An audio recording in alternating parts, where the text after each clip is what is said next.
সকলকে জয় যিশু। প্রভুকে ধন্যবাদ দিই। প্রভু সুন্দর দিনকে দেখালেন, তার জন্য প্রভুকে ধন্যবাদ দিই।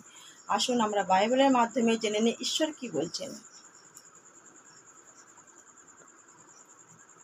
যিশাইয়া বাক্য 1 অধ্যায় 2 থেকে 3 পদ। ঈশ্বর বলছেন, হে স্বর্গ ও মর্ত্য শোনো, প্রভু কথা বলছেন। প্রভু বললেন, আমি আমার সন্তানদের জন্ম দিয়েছি, তাদের লালন পালন করেছি, কিন্তু আমার সন্তানরা আমার বিরুদ্ধে অপরাধ করেছে।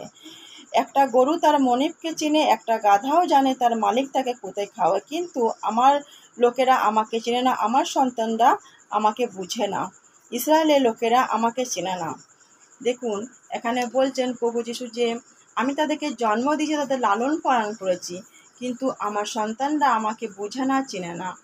তাই প্রভু যিশুর বিরুদ্ধে যারা বলছেন যে যিশু তো নিজেকেই বাঁচাতে পারেনি, তাই মানুষকে কি বাঁচাবেন? না, যিশু ঈশ্বরের পুত্র। যিশু চাইলে সে নিজেকে বাঁচাতে পারতেন, কারণ তার কাছে স্বর্গদূত নেমে যেত কোটি কোটি, কিন্তু যিশু তা করেননি। যিশু আমাদের জন্য মুখ বুজে সব কিছু সহ্য করেছে, কারণ যোহানের বাক্য 4 অধ্যায় 15 পদে বলছেন যে যিশুই হচ্ছে ঈশ্বরের পুত্র। প্রভু যিশুই হচ্ছে ঈশ্বরের পুত্র, কারণ প্রভু যিশু শুধু আমাদের জন্য সব কিছু সহ্য করেছে। যদি আমাদের মধ্যে কোনো জায়গায় যদি কেটে যায়, আমরা সেখানে চিৎকার করি, যন্ত্রণা করি, কিন্তু যিশু তা করেননি, কারণ যিশু সব কিছু সহ্য করেছে শুধু আমাদের জন্য, যাতে আমরা উদ্ধার পেতে পারি।